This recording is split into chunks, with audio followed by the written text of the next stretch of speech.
Fact number 1। क्या आप जानते हैं कि दुनिया का पहला पासपोर्ट किसी जिंदा इंसान को नहीं बल्कि एक 3000 साल पुरानी मम्मी को दिया गया था? जी हाँ जनाब, ये बात सुनने में जितनी अजीब लगती है असल में उतनी ही दिलचस्प भी है। बात हो रही है एंशिएंट इजिप्ट के सबसे मशहूर फेरो रामसेस द्वितीय की, जिसने अपने दौर के दूसरे किसी भी बादशाह के मुकाबले सबसे लंबे समय तक तख्त संभाला और करीब 90 साल की उम्र में इस दुनिया से रुखसत हुआ। रिसर्च और डीएनए टेस्ट से यह भी पता चला कि रामसेस के करीब 150 बच्चे थे, जो अपने आप में हैरान करने वाला आंकड़ा है। इनकी मम्मी सकारा नाम की जगह से मिली थी, जो सिर्फ बड़े और ताकतवर लोगों को दफनाने के लिए इस्तेमाल होती थी। लेकिन असली दिलचस्प मोड़ आया 1974 में, जब एक्सपर्ट्स ने नोटिस किया कि रामसेस की मम्मी की हालत बिगड़ रही है। इसे बचाने के लिए फैसला लिया गया कि इसे पेरिस भेजकर वहां ट्रीटमेंट कराई जाए। मगर यहाँ एक कानूनी अड़चन आ गई। इंटरनेशनल नियम के मुताबिक कोई भी इंसान, चाहे वो जिंदा हो या मुर्दा, बॉर्डर पार करने के लिए उसके पास पासपोर्ट होना जरूरी है। यही वजह थी कि इजिप्ट सरकार ने रामसेस द्वितीय के नाम एक असली पासपोर्ट जारी किया, जिसमें उन्हें किंग का दर्जा दिया गया। जब ये मम्मी पेरिस पहुंची तो वहां पूरे मिलिट्री सम्मान के साथ इसका स्वागत किया गया, बिल्कुल वैसे ही जैसे किसी बड़े राष्ट्राध्यक्ष का किया जाता है। सोचिए, एक ऐसा इंसान जो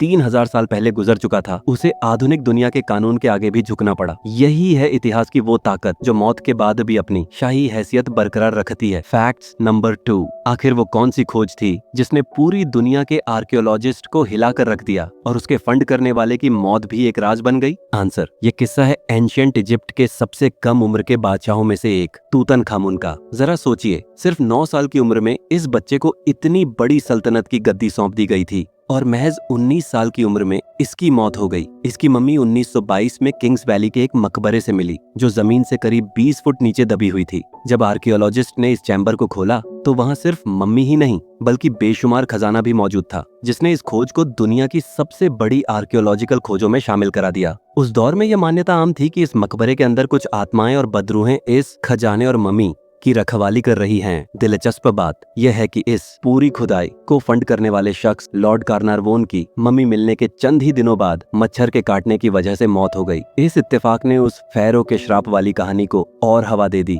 जो आज भी लोगों की जुबान पर है। हालांकि साइंस इसे सिर्फ एक संयोग मानता है, लेकिन इस घटना ने तूतनखामुन की कहानी को और भी रहस्यमयी बना दिया। यकीन मानिए, यही वजह है कि आज भी जब बात मिस्र की मम्मियों की होती है तो सबसे पहले नाम तूतनखामुन का ही जुबान पर आता है।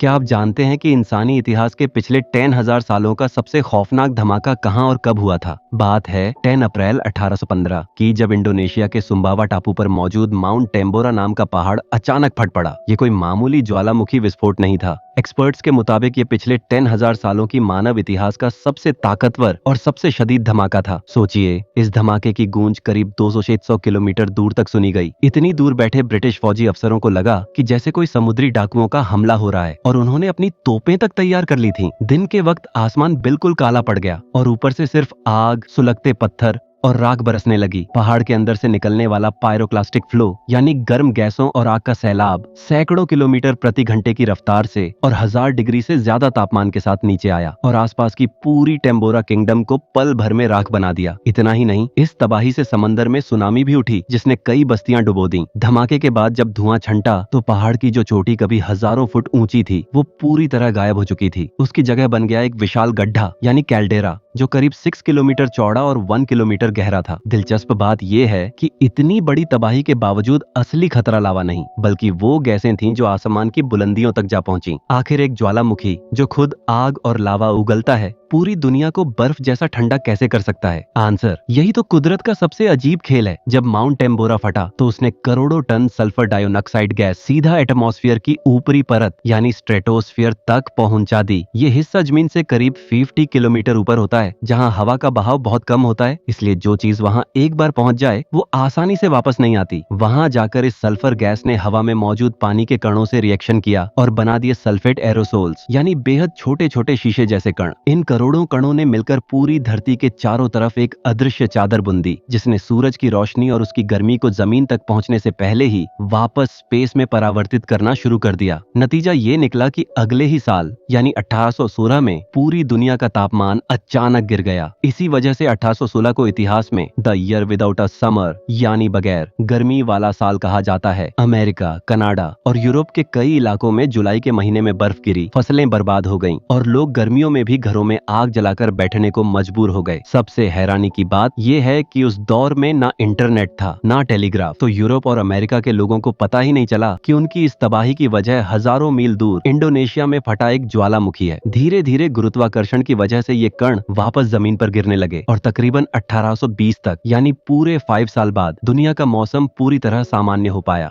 क्या आप जानते हैं कि एक अंडे में इतना प्रोटीन होता है कि साइंस उसे परफेक्ट फूड तक कहती है? उत्तर, जनाब, बात करते हैं अंडे की असली ताकत की। एक अंडे में करीब 6 से 7 ग्राम हाई क्वालिटी कंप्लीट प्रोटीन मिलता है। इसके साथ साथ इसमें vitamin B12, vitamin D, vitamin A, iron, healthy fat और जरूरी अमीनो एसिड्स भी होते हैं। अब दिलचस्प बात यह है कि प्रोटीन की क्वालिटी नापने का जो साइंटिफिक पैमाना है उसे कहते हैं PDCS यानी protein digestibility corrected amino acid score. इस स्केल पर अंडा परफेक्ट स्कोर यानी 1 लाता है। मतलब अंडे में मौजूद लगभग पूरा प्रोटीन हमारा शरीर पचा और सोख सकता है, जो हर फूड सोर्स के साथ नहीं होता। तुलना के लिए पनीर का स्कोर करीब 0.8 है और राजमा का 0.68, यानी इनसे उतना असरदार प्रोटीन नहीं मिलता जितना अंडे से मिलता है। और सबसे खास बात, विटामिन B12 जैसा पोषक तत्व सिर्फ एनिमल प्रोडक्ट्स में ही मिलता है, पौधों से मिलने वाले फूड्स में नहीं। बच्चों में इसकी कमी से एनीमिया और परमानेंट न्यूरोलॉजिकल दिक्कतें तक हो सकती हैं। यही वजह है कि दुनिया भर के न्यूट्रिशनिस्ट अंडे को ग्रोइंग बच्चों के लिए सबसे सस्ता,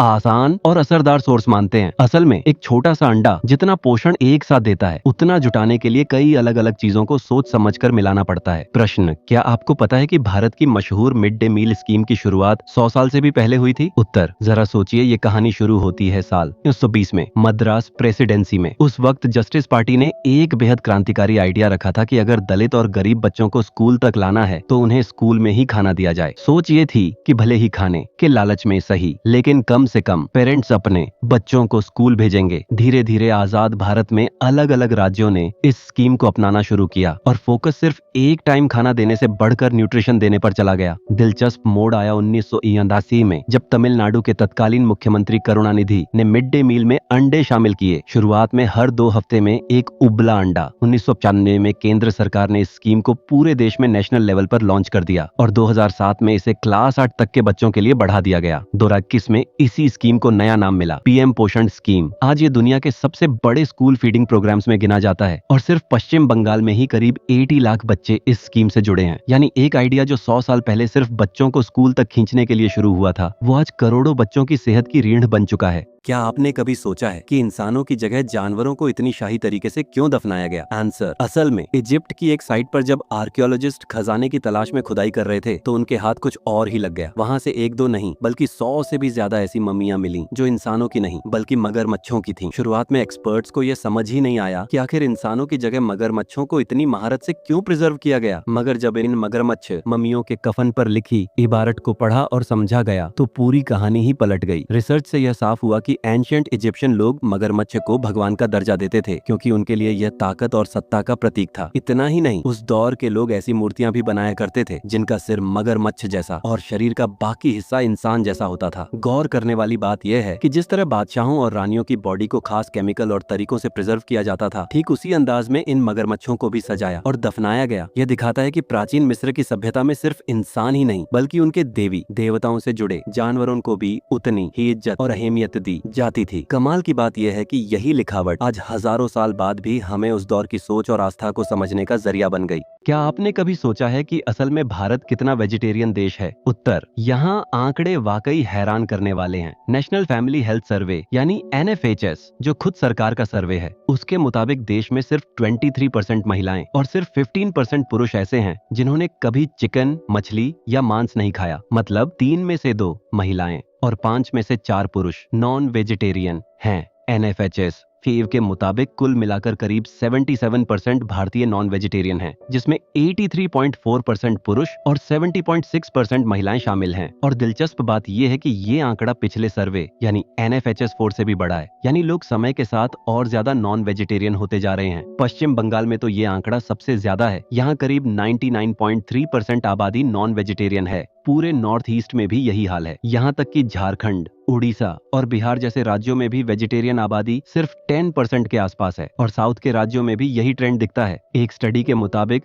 सिर्फ 44% हिंदू खुद को वेजिटेरियन मानते हैं। तो अगली बार जब कोई कहे कि भारत एक वेजिटेरियन देश है, आंकड़े साफ बताते हैं कि हकीकत इससे बिल्कुल उलट है। आखिर चीन ने अपने बच्चों की हाइट में इतना बड़ा बदलाव कैसे ला दिया? उत्तर, ये कहानी वाकई कमाल की है। चीन में एक न्यूट्रिशन इंप्रूवमेंट प्रोग्राम चलाया गया जिसमें ग्रामीण इलाकों के स्कूल मील्स में बस एक सिंपल बदलाव किया गया। बच्चों के खाने में अंडे शामिल कर दिए गए। नतीजा ये हुआ कि गांव के बच्चों की हाइट और वेट शहर के बच्चों के बराबर आने लगी। आंकड़े देखें तो 1982 से लेकर 2017 के बीच 9 साल के एक औसत चीनी बच्चे की हाइट करीब 16 सेंटीमीटर तक बढ़ गई। ये कोई इत्तेफाक नहीं था, बल्कि सीधा नतीजा था डाइटरी शिफ्ट का, जिसमें मीट, अंडे, डेयरी, कैल्शियम और जरूरी माइक्रोन्यूट्रिएंट्स को बच्चों के खाने का हिस्सा बनाया गया। और सिर्फ फिजिकल ग्रोथ ही नहीं, स्टैंडर्डाइज्ड मैथ्स टेस्ट में भी इन बच्चों के स्कोर काफी बेहतर होने लगे। यानी सही पोषण सीधा असर डालता है दिमाग के डेवलपमेंट पर भी। ये उदाहरण साफ दिखाता है कि सिर्फ एक सस्ता और आसान फूड आइटम जैसे अंडा